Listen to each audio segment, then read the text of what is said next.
ते तेषां रक्ष बलि भक्ष अस्माद् यजमानस्य मम सकुटुम्बस्य सपरिवारस्य आयुकर्ता क्षेमकर्ता पुष्टिकर्ता वर्धो भवः।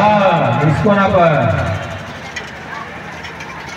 ओम कर्णाय सांगाय सपरिवाराय सायुधाय सशक्तिकाय भोगरो देशान् रक्षबलि भक्ष यजमानस्य मम सकुटुम्बस्य सपरिवारस्य आयुकर्ता क्षेमकर्ता शांतिकर्ता पुष्टिकर्ता गर्दो भवः।